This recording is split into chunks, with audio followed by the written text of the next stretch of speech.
My name is Sherry Henshaw, and I'm here representing the Etowah Valley Historical Society and their Oral History Project. Today is October 17th, 2014, and we are talking with Joe and Van Henshaw, two people I know really, really well. And guys, can you introduce yourselves? Tell us a little bit more. Yeah, my name is Joe Henshaw, born in 1947, lived on Cherokee Avenue, and been here all my life except for a little bit of schooling and Army. So plan to be here a whole lot longer, I hope. That's pretty good. I'm Van Henshaw, 3 years older than my brother, born in 1943 at the Wofford Clinic, which is now the Lottie Moon Cabin, I guess, if it's still standing over there at the Baptist Church. But grew up here, went to school here, worked here. Just can't imagine a better childhood and growing up phase of my life. I did leave eventually, but am thrilled to death to be back because I've got a lot of roots here. Great, great. Well, Van, since you're oldest, why don't you tell us your earliest memories of growing up in Cartersville, and then you can add Joe in as he comes into the picture. Gosh, the earliest I can remember is Dad's first year back home from World War II, where he served in the Navy on a destroyer in the Pacific. But at Christmas, and I got one of these pedal cars. You steer it, you get in it, and drive it anywhere you want it. And it was my little red car to ride in. That's what I named it, and that's what it was until it disappeared. Oh. That's the earliest memory I've got. Oh, wow. Because you were one of the war babies, more or less. Your dad was in service. I was born 43. Dad was drafted into the Navy, and I was really 3 years old before he and I got to know one another after he came home. Right. At that time, then, Joe was born. Joe was born in March 47. The day he was born, or the day of the night he was born, Daddy took me and we just walked all over town. We got on a switch engine sitting right over here in front of the depot, old coal-fired switch engine, steam engine, and sat up there with the drivers like we knew what we were doing. After that, we walked around to my Uncle Tom's drugstore, Rexall drugstore. And that's Thomas. That's Tom Champion and his son Thomas. And I'll never forget, Dad lifted me up, and because there was a crowd there at the soda fountain, and he said, "This is one of the heirs to my estate. I've got another one on the way." And later that night, Joe was born, and I got introduced to him the next day. Uh-huh. So I don't remember much about that, but I do remember camping out up at Wilderness Camp early on. Oh, yeah. Out on Eleanor Mays. And my world was pretty much involved with following Van around and doing whatever he did. Daddy said, "Boy, if he ever slows down, you're going to run right into the back of him, break your nose." But we rode bicycles all over, almost Bartow County. We had to go out to the Indian Mounds, pack a lunch, peanut butter and jelly sandwiches, go out there and spend the day and ride back. Oh, yeah. all over town. And we had a companion with us too, Dee. Dee. She was went a sweetheart. everywhere. Everywhere we we went. That was their little dog, right? Yeah. Dee was, Yeah. Dee was something else. So, Yeah, her mother was a Cocker Spaniel, and Mr. Dodrell asked me, what kind of dog is it? I said, a Cocker Spaniel. He said, it is. She had as straight as hair as ever been. She was the least likely to look at Cocker Spaniel you've ever seen. Dee was a Heinz. oh my goodness, Heinz 57. Yeah.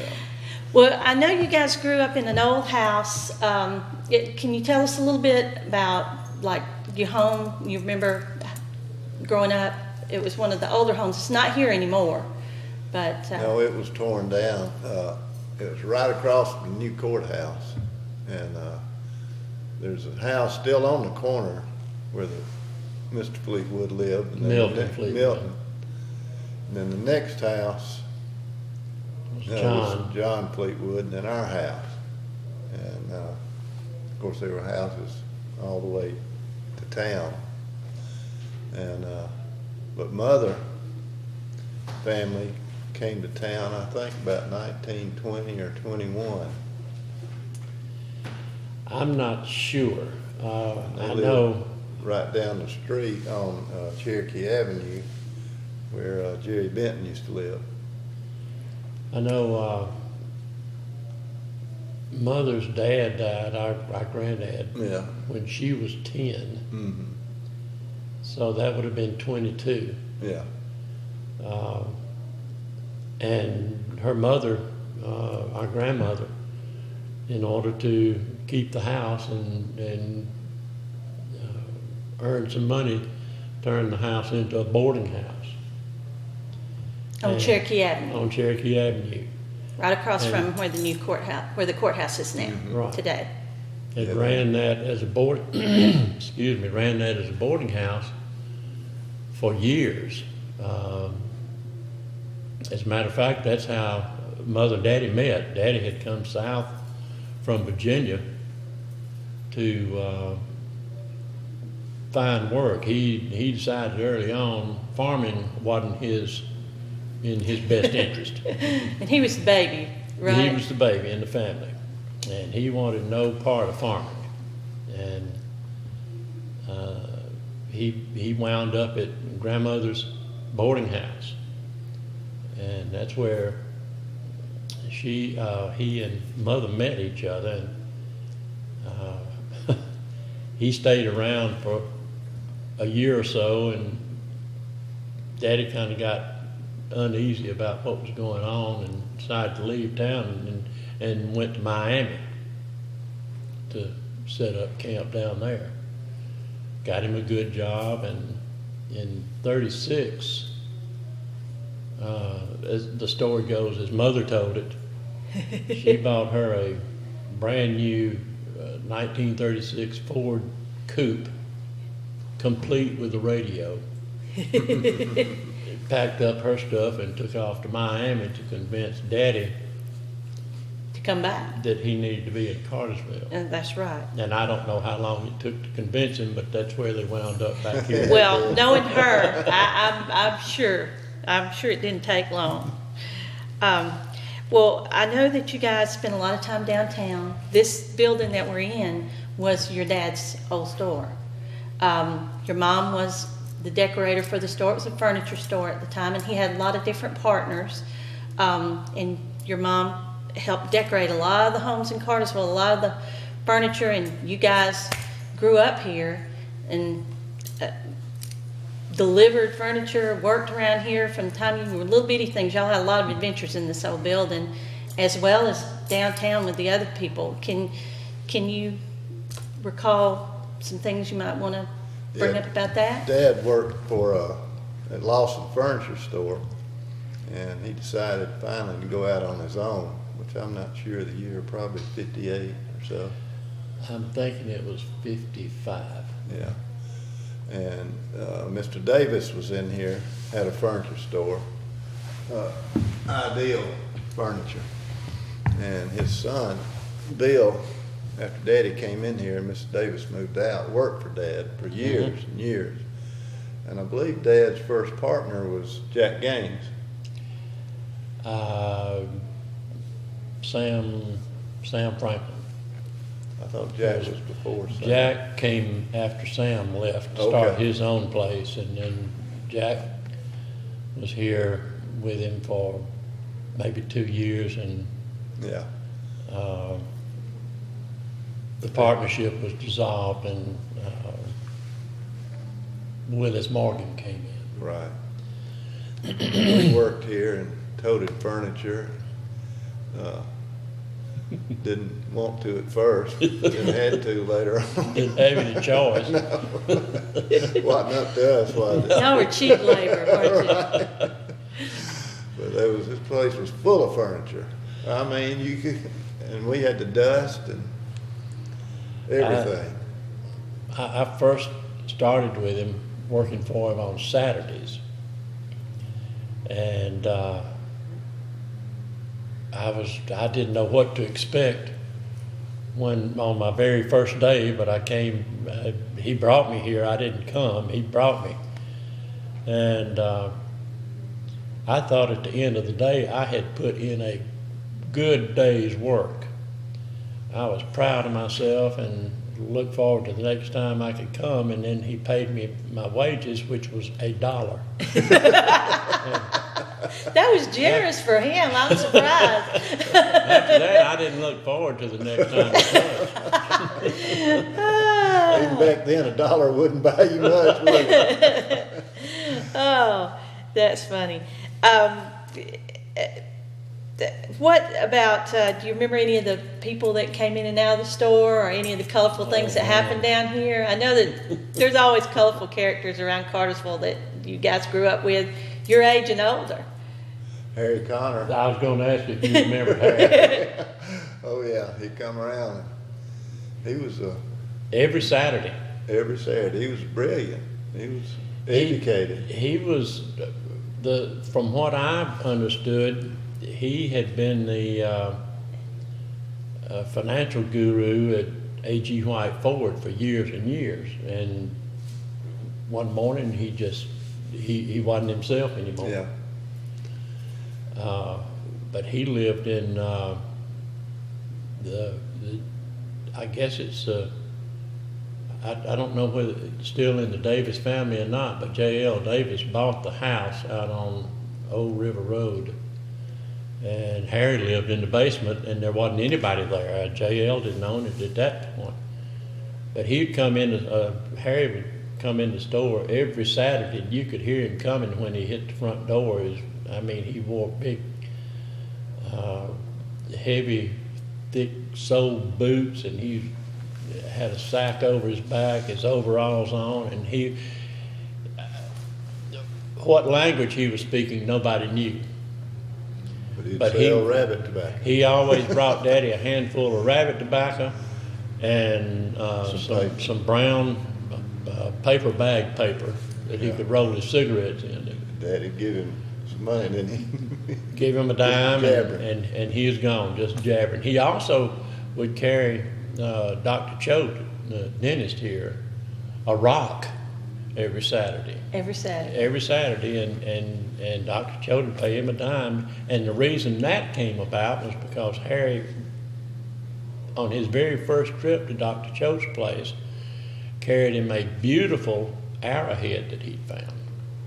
And Dr. Choate told him, Harry, you can bring me one of these every Saturday. He never did find another arrowhead, but he brought him a rock always. Well, that's good for him. But we had some great customers. I just can't really recall them, but they were all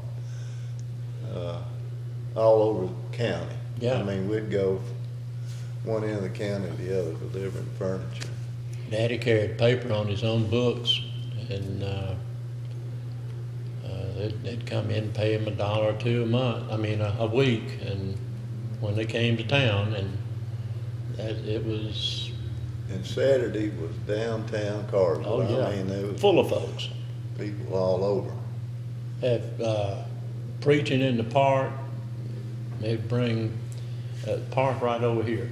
They bring a car in with loudspeakers attached to the roof, and Mr. McGee a lot of times. yeah, he was in on it. Yeah. But they, I mean, they'd really get some preaching going over there, draw a crowd. I know too, I've heard stories about the old movie theater. Y'all would go to the movies at different times. What did kids do downtown, like hanging out?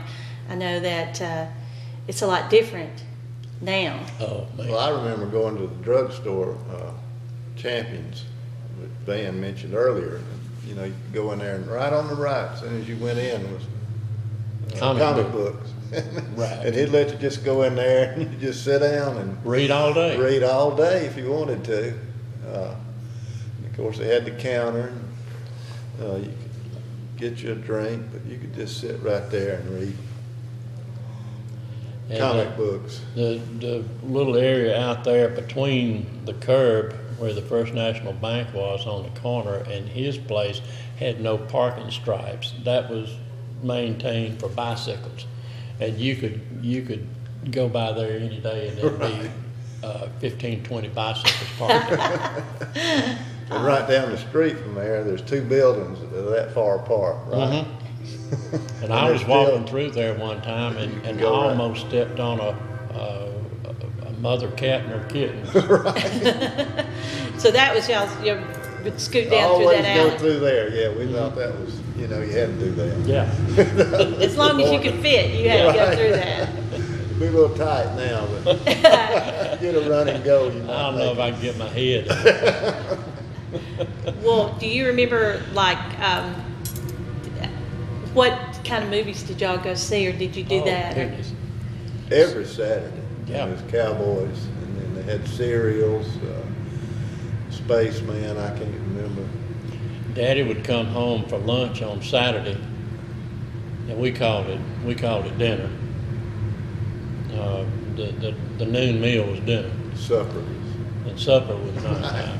But he'd come home from work on Saturday for dinner and give us our allowance and 50 cents, and we'd go to the movie, get in for 15 cents, and then buy a Coke for a nickel and a candy bar for a nickel, and still have some change in our pocket. And that place would be full of bikes. I mean, there's pictures of the theater with bikes. I mean, Oh, there yeah. was 100 of them or more. Yeah.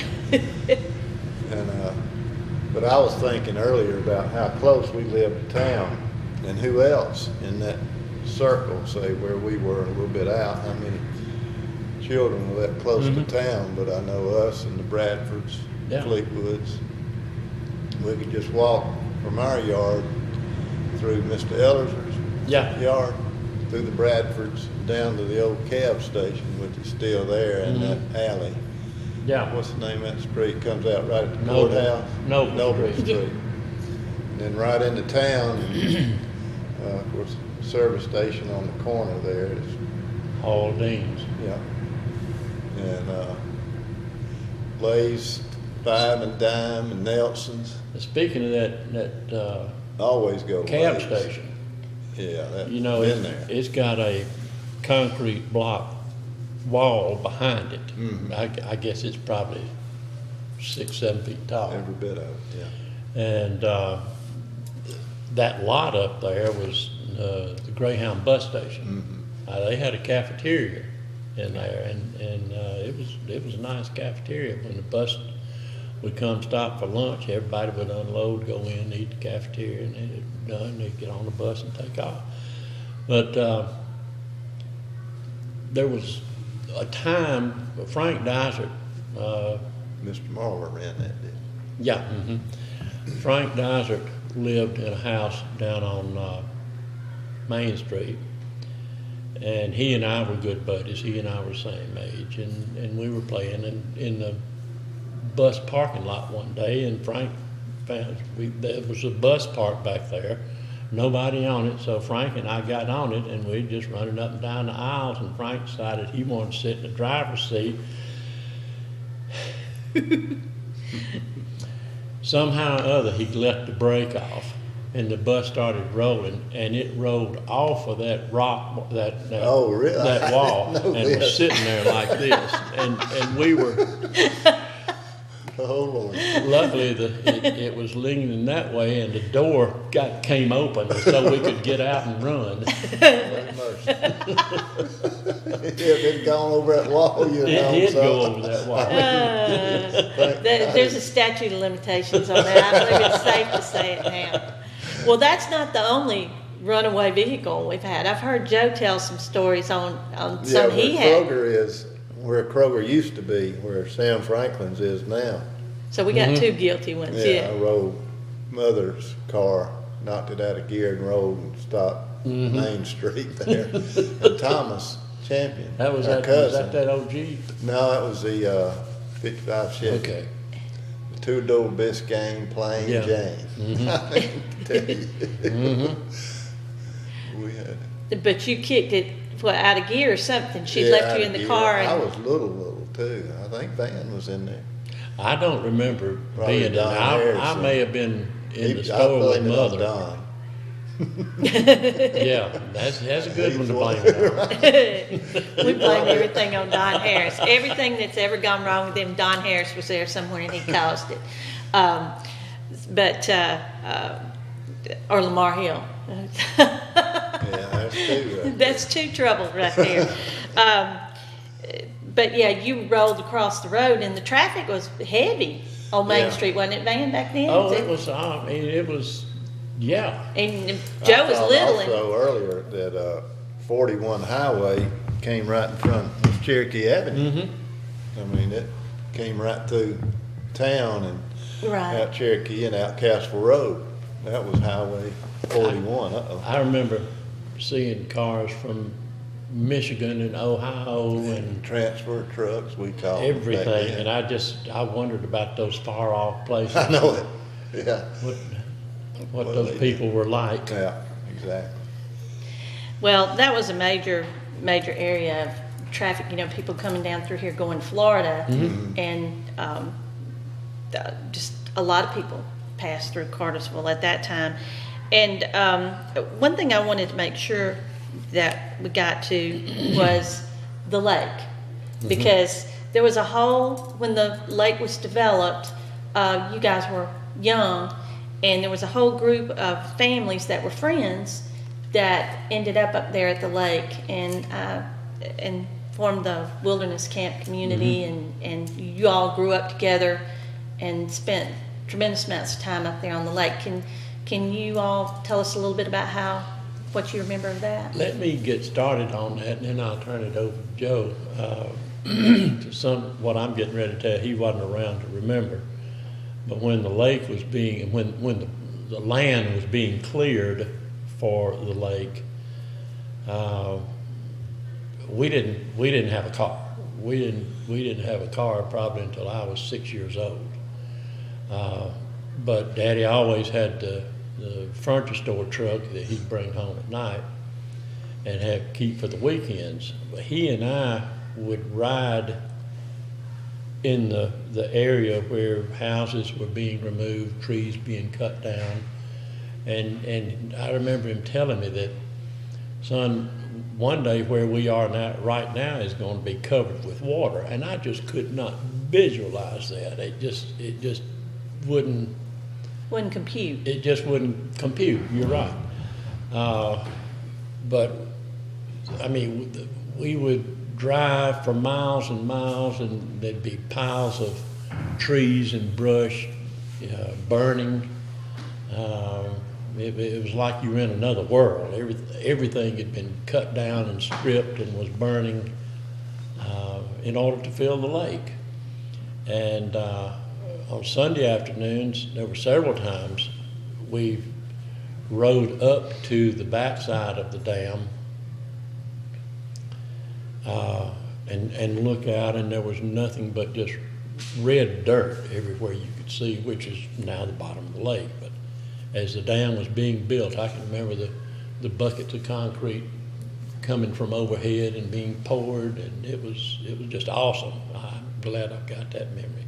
But yeah, that formed Altoona Lake, where we had Phew, more fun. way more fun than we probably should have. Yeah, it was just, like Van said earlier, we couldn't have had a better childhood. I mean, No. we thought we had a good one till we got to the lake, didn't we? Oh, Man, goodness. we skied all over that place, boat ride. But our cabin, there was, I think I can remember, our cabin was on each side of us was Alan Mays, John Dent, Mm-hmm. And Dutta. Dud and Tom. Champions. Yeah. Mr. Dodrell, Luke Pettit, Warren Jackson, Dr. Choate, and Yeah. I'm leaving the women out for some reason. What's And it was Mr. Dent's wife? Charlotte. Yeah. Warren and Lib Jackson, Luke and Margaret Pettit, and Harold Choate. And As Jim Whitfield had one, and, Right. and Bill Wofford had one. Bill Wofford had one. And we called it, well, they came Happy Hollow, which was definitely appropriate. Right. But Al and Zim Choate, Donna Pettit, we all skied together and swam together and Boated together, played fished. canasta and Yeah. Monopoly. We just had a blast. Well, I remember one of the stories that you all were talking about when before the cabins were up there, and you were clearing out. There were some stories just as y'all were little and clearing out, getting ready to build. Some stories that when you cleared and burned, and I know there was some poison oak or something. Oh yeah, we got covered in poison oak from the smoke. This Joe was after walked the through- cabin was built, but Oh. Daddy got the McGee's up there to cut some trees down, and they burned the limbs and poison oak in it. Of course, we were just standing around the fire, and I mean, I was. And it never bothered me, but Joe would just get covered I mean, up. head to toe. And I was calamine lotion. That was From head to toe. Yeah. I remember those Daddy, after the McGee's cut the trees down, there was still a lot of stumps around, and Daddy had, I'll take care of these stumps, and Yeah. about a half stick of dynamite ought to bring it out of the ground. Blew out. And it put it about halfway out in the middle of the lake. Yeah, it was a good thing it went that way. But Daddy built that cabin, and He and Lon Lon Cox. Cox. I don't know how. I just can't remember Mr. Cox. I remember him doing that, but other than that, I don't remember him. I guess He they was- were friends, or He was just a carpenter. local carpenter. Yeah, he was a good one. Lived up on Tennessee Street. Yeah. And they're still there. Those cabins, for the Still most there. part, are all Mhm. still A there. lot of them were moved from when they built the dam over where Davis subdivision is now. In that area, they had housing for the workers on the dam, and a lot of those. I know the From Chokes. Cook Street back to Boatner, Yeah, that it was full all housing, prefab houses. Prefab houses, and a lot of those were bought and moved up to the lake and made into cabins. Interesting. Now, I Yeah. think that's early recycling, wasn't it? Oh, They- that's you right. used what you had. Yeah, But they cut those houses in half and load them on a truck and carry them up there and put them on a foundation and sew them back together. And make the Yeah. cabins out of them. And I know too, y'all had a beautiful fireplace in that. Was Oh, it yeah. from rock that y'all found on site? it was brick. It was wasn't brick. Oh, was it brick? Yeah. We had a rock wall that was That, in the front of the house that we built. Yeah, we got the rock. And we picked up the rocks everywhere from Wilderness Camp back over to the McGee's house. Yeah. Anywhere we could Anywhere we carry could. that little old trailer and find rocks, we'd, Mother and you and I, yeah. and Dee. indeed, right behind it. Oh. Well, I just think all of that is so interesting because a lot of people don't have those memories, and you guys really just grew up almost like you had your own little club up there. Yeah, it was. Well, we did. Fantastic. We just, when school was out, we packed all of our clothes in banana boxes and carried them up there and came back to town when school was ready to start up, That's 3 right. months later. Yeah. And really, there was just a dirt road out there at the time, wasn't there? At the So, beginning, I mean, it Yeah. was hard to get up there. I You had remember to- getting stuck. Drive through branches and creeks and, Yeah. Yeah, for a long time, heavy weather, people up there tried to get to work. They couldn't get out. And a lot of them had to ride their boat, take the boat and go to Bill's Boathouse. right, And now where was Bill's Boathouse? at the dam, At the just dam? right Across from the- below the dam. right below the dam, So they'd actually have to boat out. across from the beach, across from the beach. Oh, okay. On that side, and it was steep. Oh, I mean, yeah. it, walked way down to it. But that lake was awesome. Met all kind of new people up there. We call them the boys from Marietta. They lived Remember on- Aquarama? Yeah. We had more fun. I mean, it was just, we had one of the first electric start outboard motors, that That 25 horsepower Johnson. It That was the thing would very go. first one. It would fly. Well, what was Aquarama? You brought that up. Aquarama was I don't know who sponsored it, but it was sponsored by either Cartersville government or Lions Club, Exchange Club, or somebody like that. Anyhow, they have a beauty contest up at the Overlook, and during the afternoon, and during the day it has skiing, water skiing races, expositions, boat races. At night you'd have all the cruisers from Park Marina would be lit up like Christmas trees and do a boat parade. It was really a nice situation. It got to be so big though that they had to cut it out. Oh, wow. Because it hampered everybody else's Yeah, the lake, recreation. yeah. Lake was full. You couldn't do it. Wow.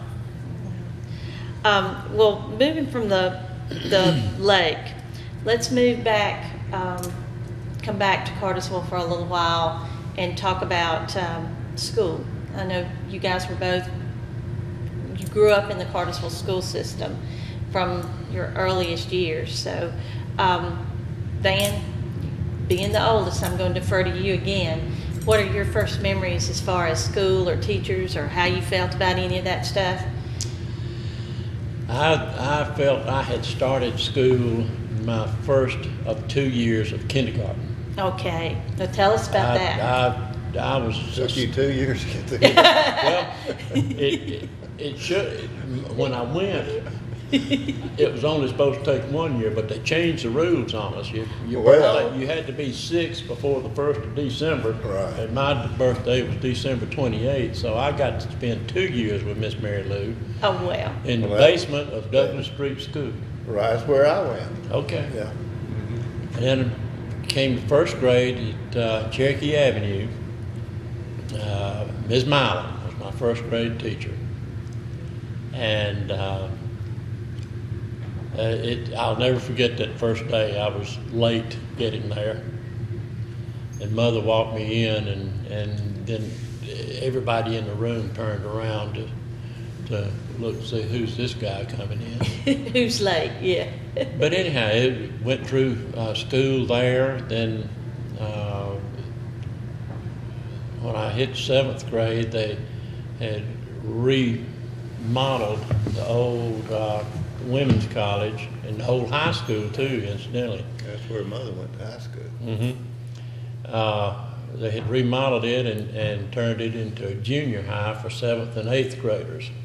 So I was one of my class was the first to go there? to go there in that building, that remodeled building.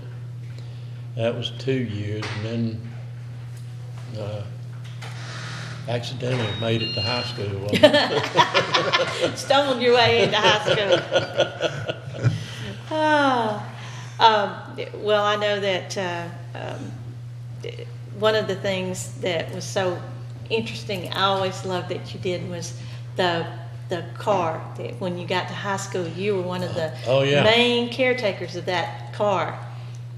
Gilbert Martin, who was a teacher at Cartersville High, drove a 2-door Model A sedan for years. And it was actually after I graduated that I bought the car from him for $125. And of course, at that point, Georgia Tech was using they had just put into service The Ramblin' Wreck. the Ramblin' Wreck, gold and white Ramblin' Wreck, to bring the team on the field. I thought it'd be a good idea to get this 2-door sedan painted purple and gold. And Jerry Summey, friend of both of us, Dad worked with the city of Cartersville, and he was the supervisor in the maintenance department, automobile maintenance. And he got the car painted for us and tuned it up, and it ran like a top. But yeah, every Friday night we'd bring the team out on the field, leading them with that Model A, and we was in all the parades too. Yeah. I remember when y'all were working on it in that garage, was that where City Motors is? Which isn't City Motors now, but Yeah. Ford place on that back corner. Yeah, mm-hmm. Yeah, that's what I thought. I got thinking about that when Sherry mentioned it, because Sherry was a cheerleader and she rode on that car. Oh, is that right? I didn't Yeah. realize Oh, that. hanging and getting to have your turn riding on the, Oh, right. I the didn't car know was that. the big deal. Just had, Big deal. When was Oh, the yeah. last year y'all did that, man? You remember? we did your senior year. That was the first year. Okay, well, we did it for 2 more years. Well, Sherry rode And- on it, so. And then Somebody Maybe it was else in a must have parade. taken it over. Yeah. Yeah. And or brought something back like Uh-huh. that. Because I was younger than you guys, so. But I always just thought that was cool. That You must be real young, because I am. I'm not. You just I'm a baby. I'm just a baby. All righty. Well, Joe, we've talked a little bit about bands, and we'll come back to some things bands. So, because I know you might want to talk some stories about some of your pals and some of the things that y'all did, or you may not. You may want to censor that. I don't know. Joe's the same way. But Joe, tell us about your school experiences, because I know you were a little reluctant to go to school. Yeah, I didn't want to go at all. I wanted to stay with Dee. Yeah. I wanted the dog's life. And you. But I went to the same kindergarten in Douglas Street, and that was, I kind of liked it because it was far off seeming, other side of the tracks, as Yeah. they call it. But she was precious, of course, and we had a ball, and then went to Cherokee Avenue. But I remember going to school, I don't know if it was kindergarten or what, but you had a cigar box with pencils and stuff in it you were supposed to bring. yeah, mm-hmm. And That was her thing, and you had That your was own Miss little Mary tin Lou. cup. Yeah. Had your own little tin cup that you drank out of. That had your name on it. And of course, recess, I was thinking Miss Dinks, she was about 6 feet tall, and we played softball, and I guess she was second grade, Third. third. She taught 3rd grade. And she would pitch, and I remember Mitchell Nelson hitting softball and hitting her in the ankle. Her ankles weren't that No, big. I just knew it would, boom, knock that ankle slap off. I can still remember that. Mitchell was bad to hit line drives. And she just always wear that coat and pitch that softball. We had more fun. But then went to junior high in the same building Dan was talking about, and Mother was the lunchroom supervisor for the city schools, and the lunchroom was downstairs in the basement of that building. And of course went to high school, where the high school is now. And I guess the old building over here was the high school until 1953. wasn't Right. it? That The school was built in 53. we call that the new school. Yeah. The high school now. Yeah. And it's still there. And of course, I can remember before I went to high school, that's when they started on 41 out there, building 41, Right. 4-lane. But we had quite a crew in our class. Don Harris, Rodney Abernathy. Of course, Hal Jones was in our group. He was a year behind us, but Kip Bradshaw, Danny Gibbs, I can go on and on, Tim Clark. But it was really special. We got a good education, good teachers. Yeah. Well, I know, Joe, you were really involved in, as I say, you weren't too keen on school as much as you were sports. Yeah, I love sports. What I remember, especially going back, was of course, played Little League Baseball. They had that, but they didn't really have any organized football except for the Douglas Street, Cherokee Avenue game.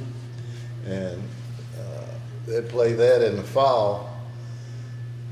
And Douglas Street was all blue, and Cherokee Avenue was all red. I mean, Douglas Street was Blue Devils and Cherokee Avenue with Indians. and I can remember going to football games when Hal Choate played football, and that was back when they played at Tinsley Park. And there was a golf course down there too. And that's where the first swimming pool was put. And that's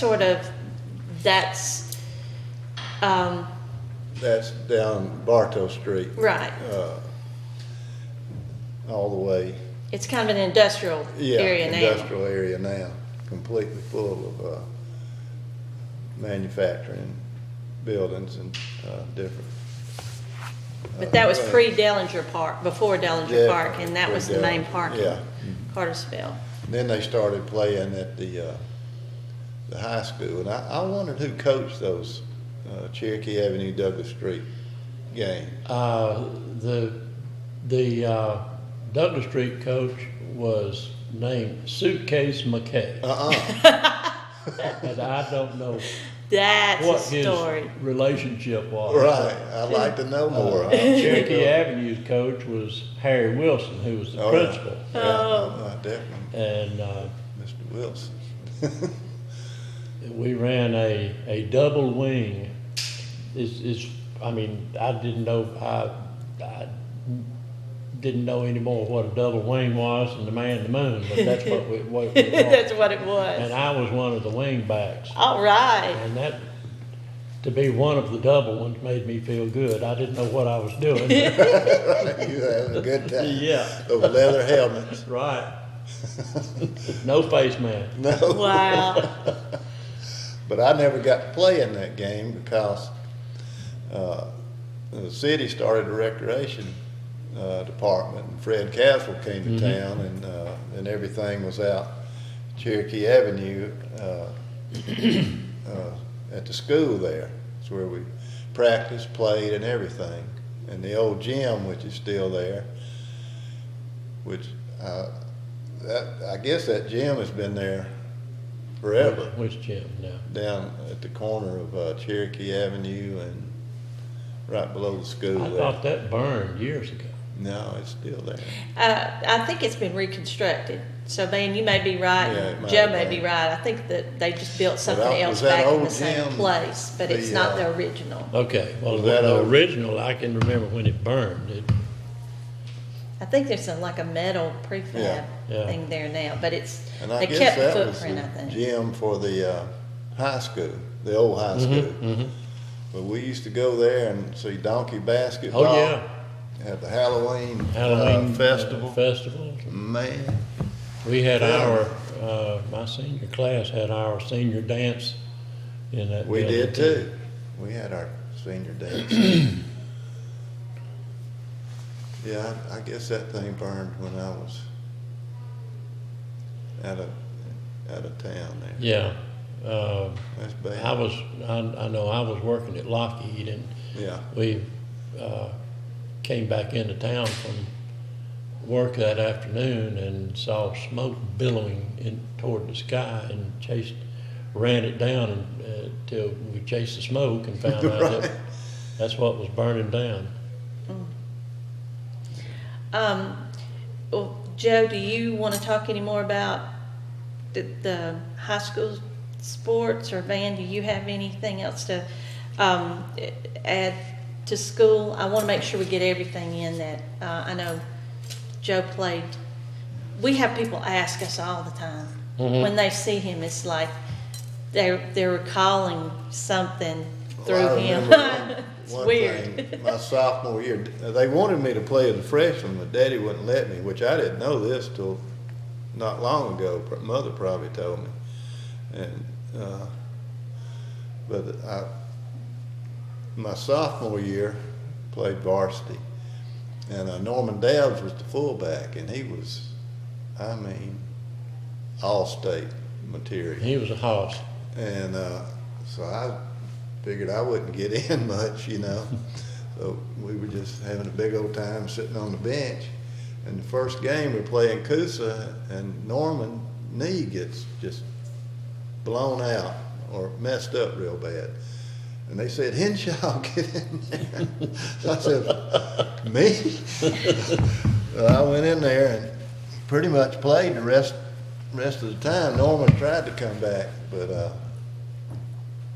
if we'd have had him, we'd have been a lot better team. I will say that. But I got better and slower as time went on. You were a hoss too, bud. Well, I appreciate it. I enjoyed it. Well, I had some good teammates. Your Man. quarterback was Kip Bradshaw, Tim Clark played with us, Charles Croft, Dolph Nelson. Dolph was the guard, and he was one of the smallest people Physically. on the line. Stature. But he would get after him. I mean, Jim Agan, bless his soul, and did I say Mitchell already? You had some really good teams though through y'all's Yeah, years, and right. some of them went pretty far. basketball, girls basketball, remember Oh, going to Macon? yeah. When Peggy Ferguson and them won state, didn't it? As Yeah. a matter of fact, they beat Cass to win state, Yeah. wasn't that right? Yeah, Cass and Cartersville And- girls Played for team the- made in the finals. Wow, and what year was that? Do y'all remember? 63, 62, 63. I think it was Yeah. earlier than that, but that could be right. Wow. Yeah, Mother and Daddy and you and I went. Mm-hmm. That was Macon Coliseum. And now that's pretty big. Yeah. I didn't realize that. That'd Yeah. be something to So, talk to those teams. You know, when you played Cass in basketball, that was That was going to big be deal. full and it was going to be heated.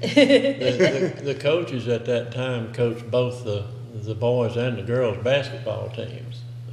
Who were the coaches? Yeah. Bearden, there was a Bearden, I He can't coached remember his Cass. first I name, don't know if Coach he Cass. was the one that took him to state, or probably was. I think he He was, and Tall Charlie guy. Reeves coached Cartersville basketball. He was a graduate and played basketball at the University of Kentucky, and he wouldn't go 4 paragraphs in whatever he was talking about, he didn't mention Kentucky. He was a good one. I played basketball too, and shoot, we had one pretty good player,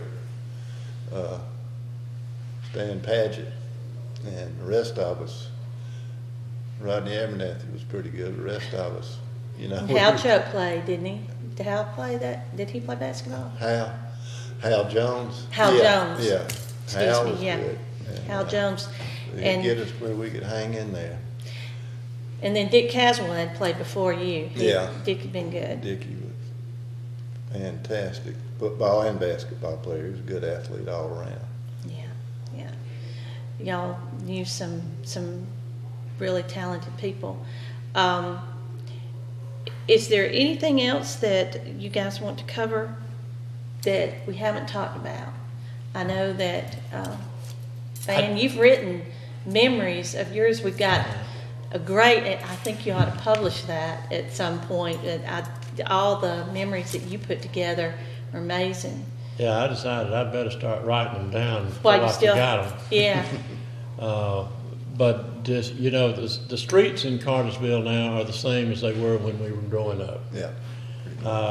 The streets haven't changed. The buildings have changed. The businesses have changed. It's sad to know that Cartersville doesn't have a grand old hotel anymore after the Braven was torn down. that was a beautiful place. That was a fun place. I held a lot of memories. I'd go to. Get her hair cut there. Yep, barbershop was there. Daddy would Right. carry me with him to Exchange Club lunches, again dinners there. They had a tea room there too, didn't they? They did. It was a grand old hotel, and it's just a shame that we don't have something like that anymore. Debbie and I were in Albany last year, and just were amazed at the old turn of the century hotel they've got there that's been refurbished and still in use. But you know, the streets are the same, the buildings are different. I can come in and drive around. I know exactly where I'm going if I hadn't been here forever. But the sites are different. Right. We've lost some things, but we've added some nice new things. But there's just a lot Cartersville that is the same, and surprisingly. One thing I wanted to mention, Van talked about earlier, but growing up in Cartersville, all the parents, our parents were fantastic. We had our run-ins, but you just felt so good. All the other parents, I mean, these parents had been through the Depression and World War II. They just felt so secure, the feeling from them. They'd come through so much with the war, and then the Depression, trying to, And then all of our friends growing up, playing together and all. And I wanted to mention the kick the can games we had behind Hal Jones' house. Yeah. And Bill Bethune's house. I mean, that was an event. It was something else. It'd be 15 or 20 youngins, and we'd run all over that neighborhood. That was special. I feel like I need to bring this up now that the Ebola virus is in such headlines. The Salk vaccine had just hit the market and was in a trial phase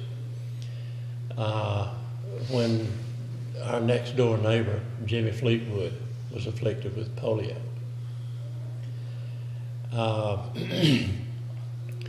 We had been promised that everybody would get the Salk vaccine when it came out within the next 3 to 4 years. When Jimmy was afflicted or contracted it, our entire neighborhood was fast-tracked. I mean, we were given the polio vaccine within 6 months of his being diagnosed. and that was, I just wanted to bring that up because not that we felt special, we felt awful for our next door neighbor, but we were certainly glad we didn't have to wait 3-4 years for that vaccine. Right. And I know Jimmy was always a part of the crowd, Oh, just he like was. everybody Yeah, else. he was. So, we heard the train earlier, and I didn't want to interrupt what you were doing then, but we now have bridges to get over it. What's y'all's memory of the train though? Because it's pretty much central to Cartersville. I remember Daddy having to go going to Chicago to the furniture market with Mr. Lawson, and there was always hub activity around the depot. And going to the movies, this is just kind of scattering around on the depot, what I recall, but you'd always put a penny on the track and flatten that thing. Yeah. It'd get about that big. It would. But there were passenger trains through here day and night.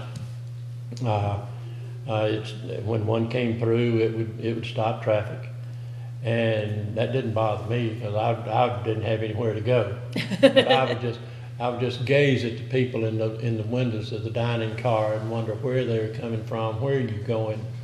I want to be on there too. I want to get going. Yeah.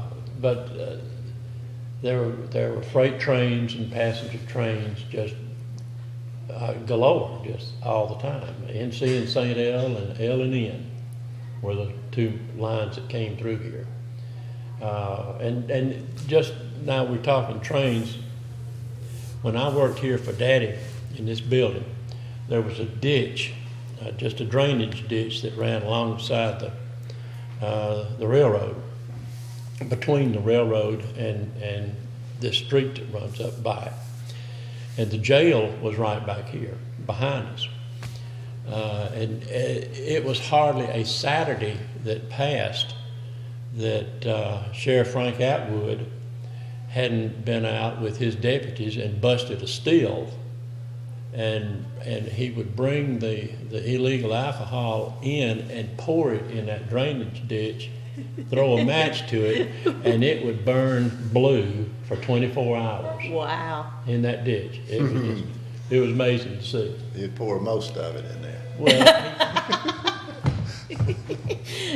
Just I know had to make sure it was alcohol. Right. there were some presents given out, I'm sure. Oh man. Well, I just everything that y'all have ever talked about, I always thought it was just so great.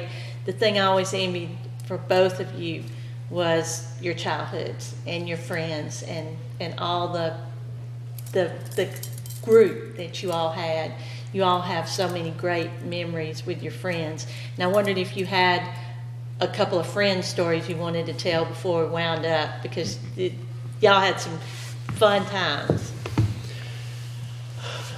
Well, I honestly don't think I would be who I am today if it hadn't been for Jimmy White, Tommy Worley, Brother Larry, Lamar Hill, Johnny Cobb. That was our crowd, and we camped together, we played together, we did everything together. Joe was 3 years younger, and he had his crowd, and they did the same thing that we did. We just didn't do it together. But there was I can think of one instance in particular that with Johnny Cobb, after his family moved from Bartow Street to, gosh, what's that road that Don lives on, goes out to Granger Hill? Main Street. Is that still Yeah, Main Street still out there? Main. Okay, they moved way out there on that end. And built a beautiful brick house and nice paved driveway. And Johnny's daddy worked for New Riverside Ochre Company, and he was a chemist for him, and he had everything known to man in his own chemical shed there at the house. Well, Johnny decides he's going to build a rocket. And he finds one of these propane gas cylinders and gets a hole drilled in the small end of it and packs it full of gunpowder and other stuff and puts That a he wick just on. happened to have on hand from I his mean, dad. It comes out of his dad's shed. And we strap it to a roller skate, Of course. and we're going to shoot it up the driveway because the driveway is an incline and over the house across the street. That was the intent. We lit the fuse and ran maybe 20 feet from it just to be on the safe side. And it's a good thing we did because it didn't, the roller skate didn't roll any. Ooh. That thing went off and blew about a 4-foot crater in that brand new concrete driveway. Everybody on that side of town thought a gas main had broken. I knew right then that I needed to go home. You immediately needed to go home. I jumped on my bicycle and headed home, and that's probably the first time Dee, our dog, ever beat me home. Because she took off before I did. Oh, me. Joe, do you have one? I Yeah. know you both have a lot, but one you can share. Yeah, Don Harris and I and Hal Jones, we were all real good friends, sidekicks. And then early on, I'll get back to them, but early on, Fran Cobb lived right around the corner from us. And she and I played cowboys and Indians all the time. And she was pretty forceful. And I wanted to be Roy Rogers, but I didn't get to. She got to be Roy Rogers. Yes, ma'am. And you had to be Whip Wilson, right? Yeah. The sidekick. But Don, there's so many stories. I guess it just won't come out. But one I do remember is his dad won a go-kart at Economy Alto. Mr. Shaw won on Main Street, which is Robert Shaw. Robert Shaw was right down from the drugstore. But and I don't ever remember seeing a go-kart before then. Mm-mm. But Don and I, we rode that thing all over the county. I'd stand up on the back, Don would ride. And we went out to the Saltpeter's Cave. Oh my God. I mean, the Indian Mound.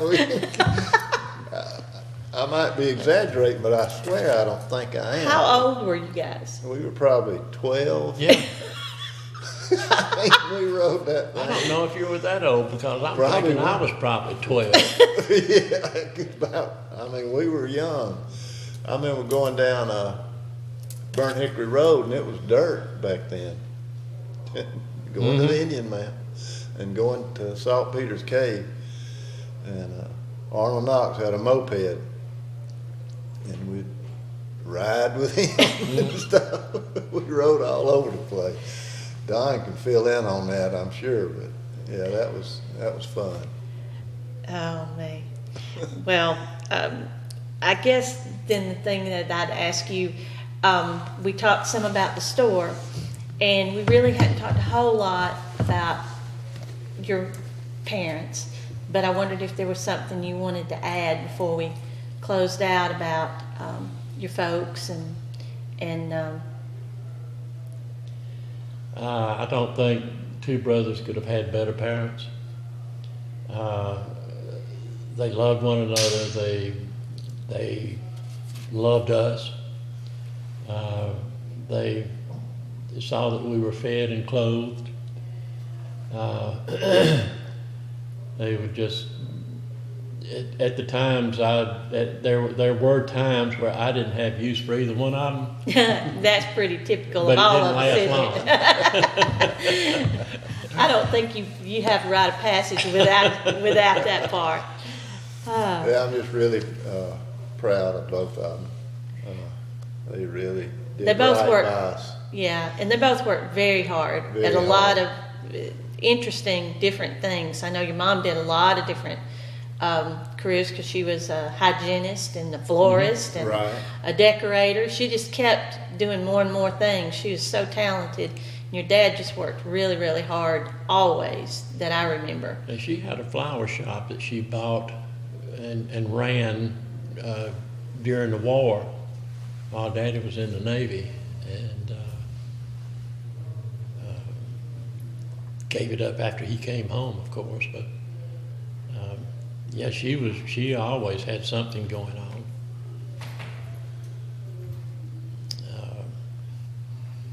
She became the city school lunchroom supervisor when I went to first grade. That was a big job. That was a big job, and I'm saying, okay, I got to go to school, and I still got my mama looking over I me. still can't get, she's still fixing my lunch, yeah. And she stayed in that position until Joe graduated from high school. When we were both out of school, she gave the job up and Got you something else. came here with Daddy at his store. My daddy worked on Oak Ridge, Tennessee project. I'm not sure. I Well, they did the don't know. nuclear thing. He was with a construction company that built. C.A. Jones or something like that, or Yeah, the last name was Jones, but they built shipyards in Mobile, in Richmond, in Newport News, I'd and always all heard around. that he worked at Oak Ridge. As a matter of fact, he was on the crew that built the shipyards that built the ship that he was on in World War II. It was a brand new ship when He's on a destroyer. they christened it and put it in. He said when we left Mobile, it was a brand new ship. When we brought it back in after the war, there wasn't a watertight hatch on it. He was But in the it's North Pacific. up around the Aleutians. Yeah. Interesting. And I guess in conclusion, is there anything else you want to add? I know you both had families and they've grown up for a lot of their lives here, we all feel fortunate to be a part of that. Yeah, I've And- got two fine sons and a fine wife. Thank you. Tate was born 1985, and Matt was born in 1990, and Tate is married to Stephanie. 89. 89, Yeah. Stephanie Schick, and they live in Adairsville and have a grandbaby. It's going to be a year old this month, the 24th, and Matt and Tate are both musicians. Very proud of both of them. They both work really hard. Van, you've got a great crew. I certainly do. I've got a son who's given us a granddaughter and a grandson. They with my daughter-in-law, they live in Rome. And I'm married to the love of my life that I found late in life. But Better late than never. she and I get together just fine most of the time. That's right. Matter of fact, we're celebrating her birthday this weekend and taking a little short trip. Great, great. Well, we have had a good time talking to you guys We today. really enjoyed it. I Thank had- everybody so much. Really enjoy. I just enjoy sitting here next to my brother and listening to him talk. Like that picture, the Civil War. Yeah. Our Yeah. granddad. Yeah. Yeah. Yes, that's a good one. That's a good one. And like all the different Christmas pictures that your mom took and costumes, y'all were in Oh. different costumes. and things. Yeah. We loved those. She was always taking your pictures. She So was a seamstress too. Yeah. and she liked to purport it. Yeah. She made us shirts with buttons on the wrong side. They were girl shirts, but we wore them. She made us clown suits. She made us band suits. She made us any kind of thing she felt like she wanted to see her children wear. And then you had to pose and then be in those pictures. We had to wear it whether we wanted to or not. Well, we're glad she made you do that because those are great pictures and we still enjoy them. So thanks so much, guys. Thank you. It's been a ton of fun.